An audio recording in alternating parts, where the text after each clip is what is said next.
¿Cuál es la sensación que le queda? ¿Qué es lo que para usted es digno de destacar, ya sea para fortalecer el proceso, si es que tuvo eh, algunas cualidades que destacar de estas elecciones primarias o algunos defectos y falencias que hay que corregir de inmediato para que esto no ocurra en las elecciones generales de noviembre? Yo creo que sí, el hecho más destacable y el más importante, creo yo, si lo ubicamos en el contexto del de que lo que ha estado pasando en el país, es que se hayan realizado las Sí, elecciones.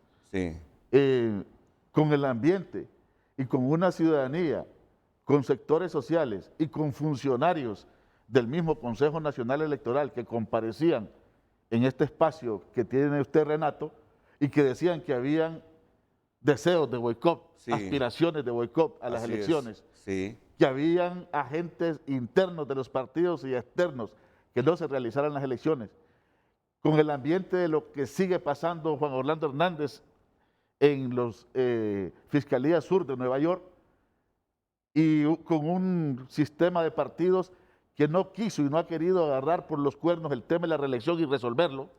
Todo esto configuraba una pregunta permanente en la cotidianidad de la sociedad hondureña y era, ¿y van a haber elecciones? y van a haber elecciones, Esa era correcto, la pregunta. coincido. Entonces, ante esa pregunta, los hechos se fueron decantando de la manera que más o menos conocemos y finalmente las elecciones, por lo menos en el proceso esencial de ir a las urnas, se produjo.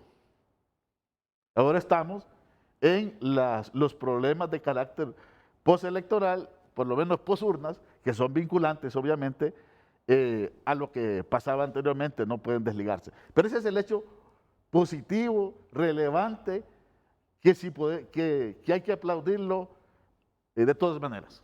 Me parece que ese es el hecho que aún con todas las falencias, la precariedad de la democracia hondureña, las elecciones se realicen. Creo que es ese tema ahí.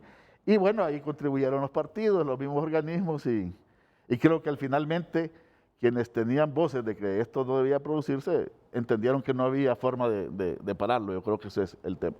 Y la afluencia de votantes que no fue la elección primaria más votada, pero considerando todas estas vicisitudes que dice Eugenio Sosa, más la pandemia y el distanciamiento físico y los temores de la gente de contagiarse y complicar su salud y morirse, ¿cómo valoras la afluencia de gente en las mesas electorales receptoras? No, fue importante, es parte de que se hayan podido realizar.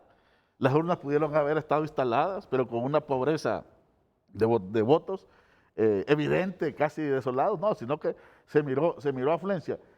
Yo no tengo datos exactos hacia dónde se está moviendo la tendencia de participación, pero creo que va a andar relativamente similar a elecciones anteriores.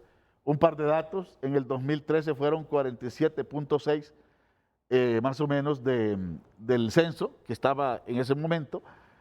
En el 2017, en febrero, fueron 43% de eso. Habría que preguntarse ahora. Creo que no va a bajar del 40, creo que probablemente se mantenga en uno de los que hubo anteriormente y por lo tanto demuestra también un elemento con todos los problemas que otros países no tienen y es que los partidos como tales, aún los dos históricos tradicionales y luego el surgimiento del Libre como producto del desprendimiento y la crisis del golpe de 2009, son partidos que tienen arraigo en la sociedad. ¿Sí? Criticados, disminuidos, erosionados algunos, pero siguen convocando a la ciudadanía a ir a elecciones primarias que tienen un sabor casi a general, ya con mucho ingrediente de que hay una disputa ahí. Pero en general, Honduras, así como está viviendo retrocesos en otros países, yo creo que también tiene estancamiento, por lo menos retrocesos en la calidad de la democracia electoral. Y yo creo que ese debe ser uno de los temas de fondo, de ver las diferentes aristas de lo que se está produciendo. ¿Qué tipo de retrocesos destacas, Eugenio? Mire, el más importante, uno de los más importantes, es que a pesar de que en la ley no está, de manera fáctica y de hecho, tenemos una total imbricación, articulación entre sistema electoral y sistema de partidos.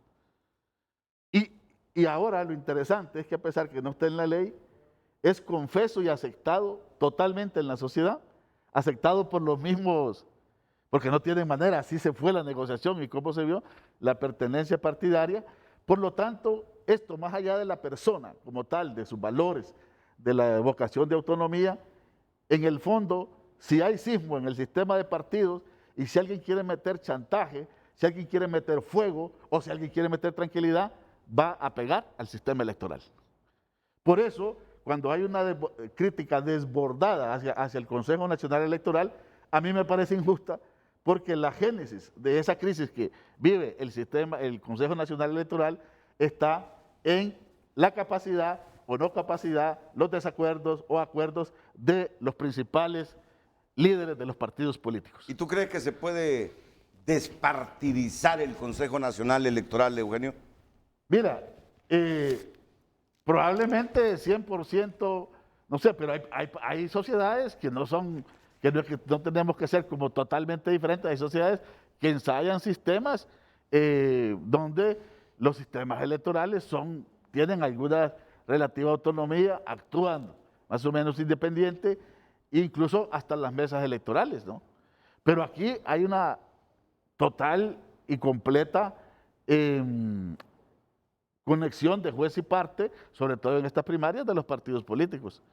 Ahora, así ha sido el sistema político hondureño, ¿verdad? Una cosa, la pregunta es si nos conformamos con eso, si puede haber un cambio o se mantiene, pero eso sí es uno de los elementos que complica muchas de las elecciones hondureñas.